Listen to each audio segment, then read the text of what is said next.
सुप्रभात बच्चों, कैसे हो आप लोग। पिछली कक्षा में हमने बच्चों पाठ 3 का खुशी ही खुशी का पाठ वाचन किया था। पाठ वाचन से संबंधित हमने इस पाठ से आपसे मौखिक प्रश्न उत्तर कार्य किया था।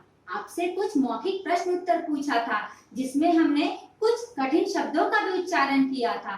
तो आज की कक्षा में खुशी ही खुशी इस पाठ से संबंधित हम अभ्यास पुस्तिका कार्य करेंगे, जिसमें शब्दार्थ, एक वाक्य वाले प्रश्न, दीर्घ उत्तरीय अर्थात 2 वाक्य वाले प्रश्नों के उत्तर हम लोग करेंगे। तो चलिए बच्चों, अपनी अपनी अभ्यास पुस्तिका निकालिए और कार्य करना आरंभ कीजिए। चलिए, सबसे पहले हम शब्दार्थ लिखेंगे। पहला शब्द है प्रसन्न। पहला शब्द है प्रसन्न। प्रसन्न का मतलब क्या होता है बच्चों? खुश। प्रसन्न का मतलब होता है खुश। दूसरा शब्द है उत्साह। आप जब खुश होते हो तो उत्साह से काम करते हो। उत्साह मतलब जोश से काम करना।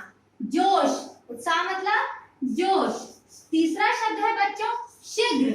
हम कक्षा में बोलते हैं ना बच्चों, अपना काम शीघ्र करो, यानी कि तुरंत, जल्दी। इसका अर्थ होता है जल्दी। उसके बाद शब्द है मधुर।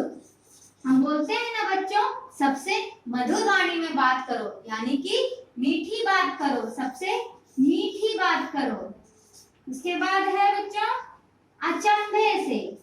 अचंभे से, अचंभे से, अचंभे से मतलब हैरान होकर। अगर हमें कुछ ऐसा दिखता है जो हमने पहले कहीं नहीं देखा हो, तो हम उसे हैरानी से देखते हैं। तो अचंभे से का मतलब होता है हैरानी। उसके बाद है बच्चों शब्द समीप। समीप मतलब होता है पास। समीप मतलब होता है पास। ठीक है बच्चों, सबने ये शब्दार्थ लिखा बच्चों। पहला शब्द प्रश्न, फिर उत्साह, शीघ्र, मधुर, अचंभे से, समीप। प्रसन्न का अर्थ है खुश, उत्साह का अर्थ है जोश, शीघ्र का अर्थ है जल्दी, मधुर का अर्थ है मीठी, अचंभे से का अर्थ है हैरान, समीप का अर्थ है पास। सबने लिखा बच्चों? चलिए, अब हम दूसरा कार्य करते हैं, प्रश्न उत्तर कार्य, जो एक वाक्य में। मैंने आपसे कहा था ना बच्चों, लघु उत्तरीय को हम लोग क्या बोलते हैं?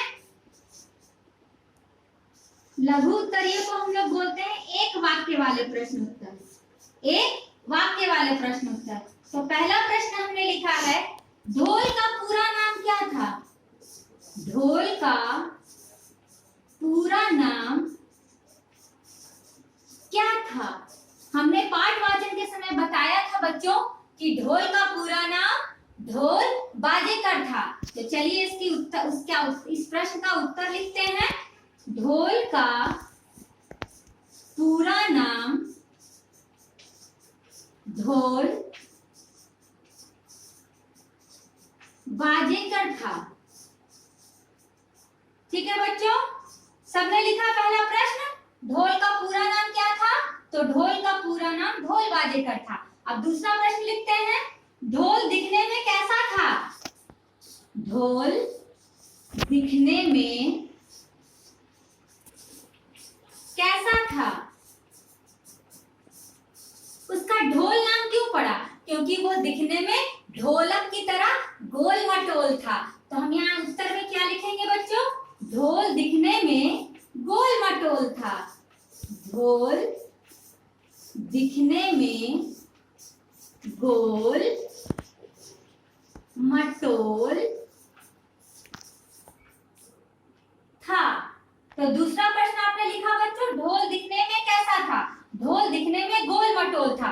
गोल मटोल का मतलब होता है ढोलक की तरह वो गोल गोल गोल मटोल था, इसलिए उसका नाम ढोल रखा गया और उसे अपना नाम ढोल भी अच्छा लगता था। तो चलिए बच्चों, ढोल को कौन सा गीत पसंद था? ढोल को कौन सा गीत पसंद था? तो कोलावेरी डी। तो तीसरा प्रश्न लिखते हैं बच्चों, ढोल को कौन सा गीत पसंद था? तो उत्तर में क्या था बच्चों? ढोल को कोलावेरी डी गीत पसंद था। ढोल को कोलावेरी डी गीत पसंद था। इस तरह से बच्चों ये 3 हो गए लघु उत्तरीय अर्थात एक वाक्य वाले प्रश्न। अब हम चलते हैं दीर्घ उत्तरीय। दीर्घ उत्तरीय मतलब होता है 2 से 3 वाक्य वाले प्रश्न। उत्तरीय प्रश्न जिनके उत्तर 2 से 3 वाक्य वाले में होंगे। ठीक है। पहला, ढोल के पिता ढोल की पढ़ाई के लिए क्या सोचते थे? हमने जब पाठ वाचन किया था तो उसके पिता क्या काम करते थे? ढोल के पिता, तो ढोल के पिता ढोल बजाने का काम करते थे और उन्होंने, उनका सपना क्या था कि अपने बेटे ढोल को शहर भेजने के लिए वो चाहते थे ताकि वो शहर जाके पढ़ाई कर सके। तो प्रश्न लिखेंगे, ढोल के पिता ढोल की पढ़ाई के लिए क्या सोचते थे? सोचते थे। तो उत्तर में क्या लिखेंगे बच्चों? ढोल के पिता ढोल की पढ़ाई के लिए यह सोचते थे कि वे उसे पढ़ाई के लिए शहर भेजेंगे। ठीक है बच्चों। इसी तरह हम इसका उत्तर लिखेंगे, ढोल के पिता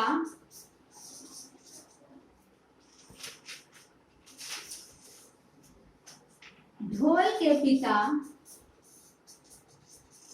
ढोल की पढ़ाई के बारे में यह सोचते थे कि जब ढोल गांव की पाठशाला से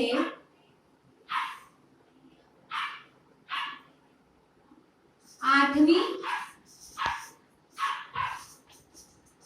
पास करेगा तब उसे आगे की पढ़ाई के लिए